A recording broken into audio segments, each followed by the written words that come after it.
My sister went missing. Then I found her name on a hidden app.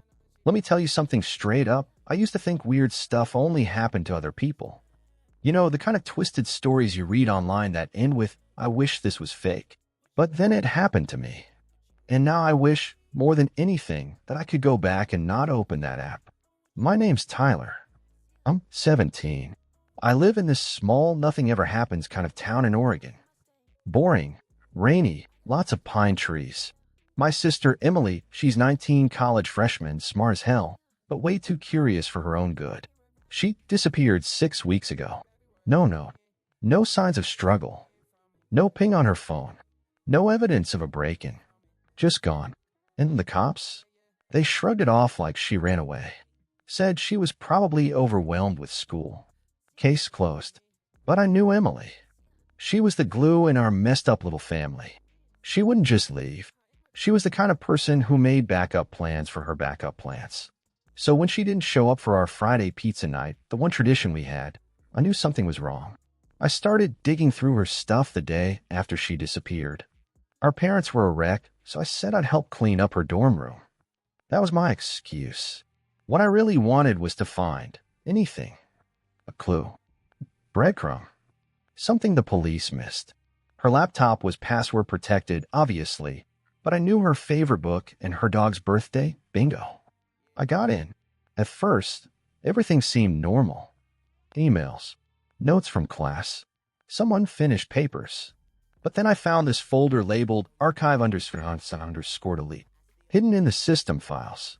Inside it, screenshots, tons of them.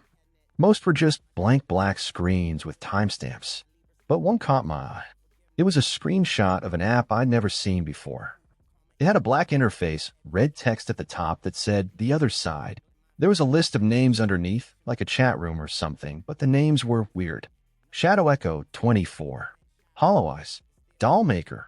One of them just said Emily underscore 0327. Her name. Her birthday. What the hell was this? I tried Googling the Other Side app. Nothing. No App Store listings, no Reddit threads, nothing. It was like it didn't exist. Until I got an anonymous email. No subject line.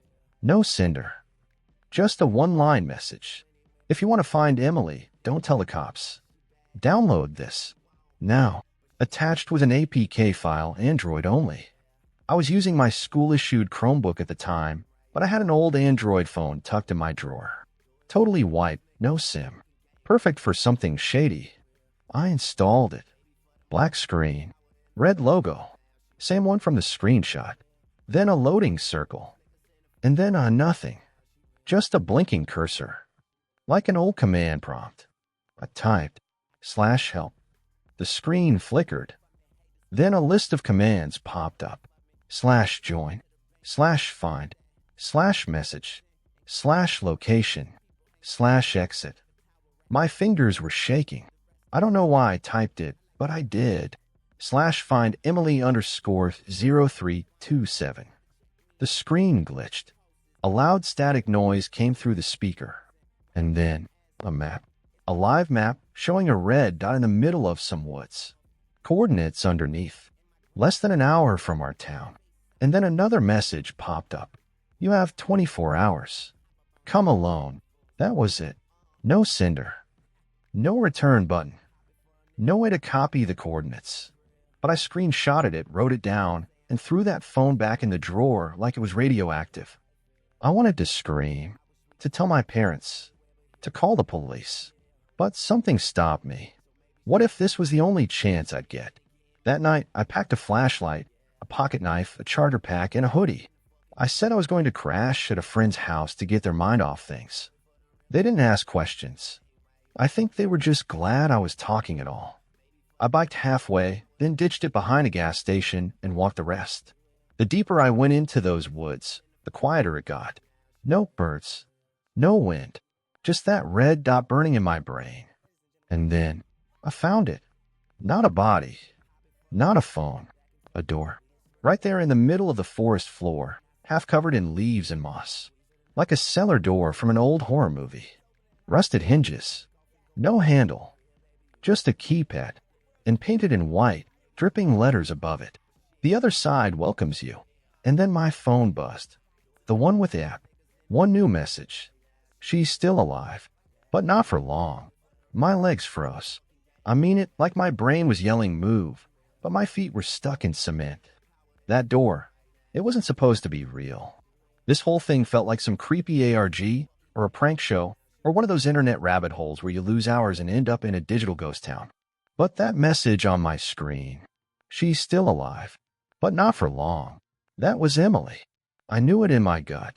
So I reached out, hands shaking, and touched the keypad. It lit up immediately, like it had been waiting. No numbers, just letters.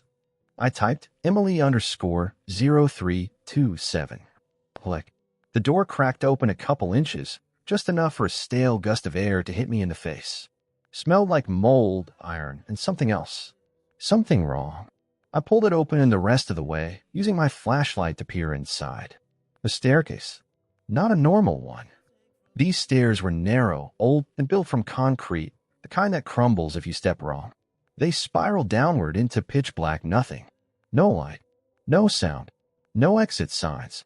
I stood there for probably 10 minutes listening. Just listening. And then I heard it. Thump, thump, drag, thump. Someone or something moving below me. I should have run. I should have slammed the door, smashed the phone, gone to the cops, burned the woods down for all I care. But instead, I stepped inside. Every footstep echoed down that stairwell like a gunshot.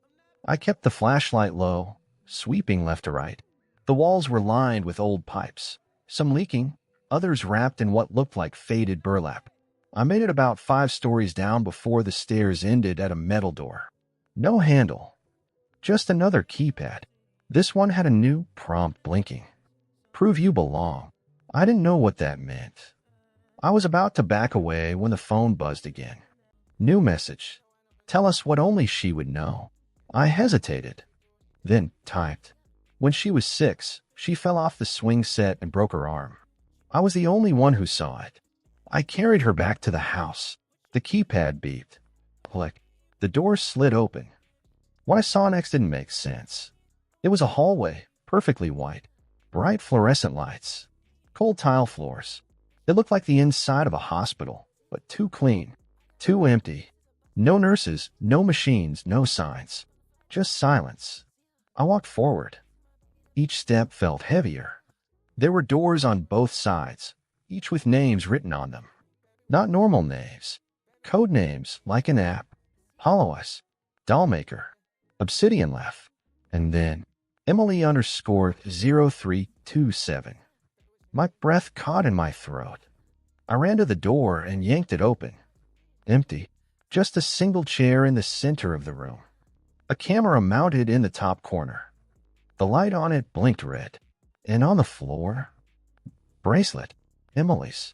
The one I got her for her birthday last year. She never took it off. I picked it up. Still warm. That's when the door slammed shut behind me. I spun around, heart pounding. The doorknob was gone. It was just a flat metal wall now. I pounded on it. Nothing. Not even an echo. Then the speaker above the camera crackled to life. A voice. Robotic. Distorted. Welcome to the other side, Tyler. I backed away. Where's Emily? You've been chosen. She passed the first test. Will you? What test? Survived.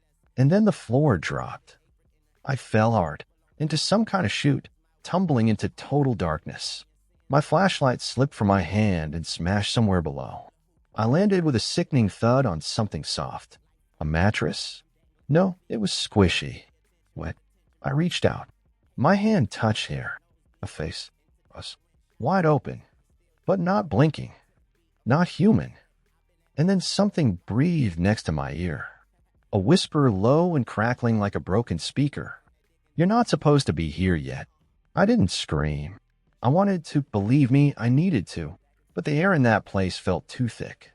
Like if I opened my mouth, something would crawl inside.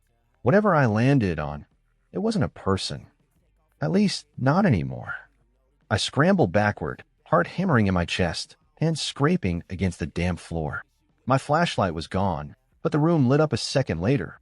Dim red lights embedded in the ceiling flickered on. That's when I saw what I'd landed on. Dozens of mannequins.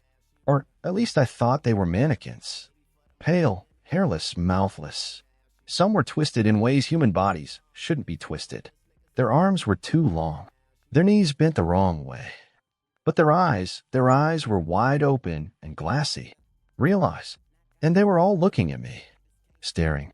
Then one blinked. I shot to my feet, breathing hard, backing toward the only door I could see. It wasn't labeled, just a steel plate with a keypad like before. My phone buzzed again. You survived the drop. That's step 1. Step 2 begins now. What is this place? I typed. My hands were shaking so bad I could barely hit the keys. No reply. Instead, the lights above flickered again and then went off. Pitch black. And in the dark, footsteps. Not mine. Something dragging. Scraping. Then a whisper, barely audible. Tyler, help me. It was her voice. Emily.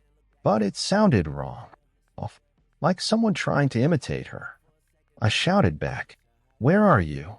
Silence. Then suddenly the lights came back, bright this time. Blinding. I covered my face and blinked until the shadows stopped dancing. The mannequins were gone. Every single one. The room was empty except for the keypad door in front of me and a message scratched into the steel wall beside it. Trust no one who wears your sister's face. My mouth went dry. What the hell did that mean? I stepped toward the door and typed /find Emily _0327. The keypad buzzed, then unlocked. On the other side was a narrow hallway, this one lined with glass rooms, like observation chambers. Each room had one person inside, or something that looked like a person. One man was sitting in a chair, completely still, eyes rolled back, twitching like he was stuck in a loop. Another chamber had a woman standing against the wall, hands pressed flat, whispering to herself in reverse. I kept walking, and then I saw her. Emily.